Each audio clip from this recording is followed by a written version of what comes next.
एक दिन राजा गिलहरी ने मेंढक से कहा, मेंढक भाई, मैंने सुना है कि तुम बहुत अच्छे कूदने वाले हो। मैं तुम्हें एक चुनौती देता हूं। अगर तुम मेरे घर तक कूदकर पहुंच जाओगे तो मैं तुम्हें अपना सबसे अच्छा नट दूंगा। मेंढक ने कहा, वाह, ये तो बहुत आसान है। मैं तुम्हारे घर तक कूदकर पहुंच जाऊंगा और तुम्हारा नट ले लूंगा। मेंढक ने जोर लगाया और कूदने लगा। वो एक पेड़ से दूसरे पेड़ तक कूदता हुआ राजा गिलहरी के घर की ओर बढ़ने लगा। लेकिन जब वो राजा गिलहरी के घर के पास पहुंचा तो उसने देखा कि घर बहुत ऊंचे पेड़ पर था और वहां तक पहुंचने के लिए कोई सीढ़ी नहीं थी।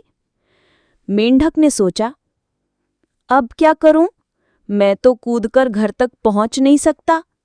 राजा गिलहरी ने मेंढक की मुश्किल देखकर कहा, मेंढक भाई, तुम्हारी कूदने की क्षमता तो बहुत अच्छी है, लेकिन तुम्हें थोड़ा और सोच समझकर काम लेना होगा। मेंढक ने कहा, ठीक है, मैं सोचता हूं। मेंढक ने सोचा और फिर एक योजना बनाई। उसने अपने दोस्तों को बुलाया और उन्हें कहा, दोस्तों, मुझे राजा गिलहरी के घर तक पहुंचने के लिए तुम्हारी मदद चाहिए। मेंढक के दोस्तों ने कहा, ठीक है, हम तुम्हारी मदद करेंगे। मेंढक के दोस्तों ने एक एक करके अपनी पीठ पर मेंढक को बिठाया और उसे राजा गिलहरी के घर तक पहुंचाया। मेंढक ने राजा गिलहरी के घर तक पहुंचकर कहा, राजा गिलहरी, मैं आ गया हूं, अब अपना नट दो।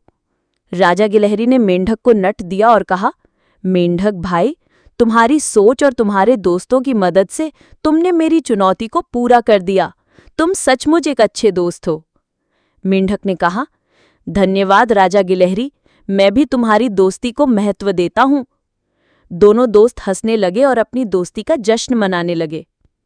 निष्कर्ष, मेंढक और राजा गिलहरी की कहानी ये बताती है कि दोस्ती में मुश्किलें आती हैं, लेकिन अगर हम एक दूसरे की मदद करें और सोच समझकर काम लें तो हम उन मुश्किलों को पार कर सकते हैं। मेंढक और राजा गिलहरी की दोस्ती एक अच्छी मिसाल है कि कैसे दो अलग अलग प्राणी एक दूसरे के साथ मिलकर मुश्किलों का सामना कर सकते हैं।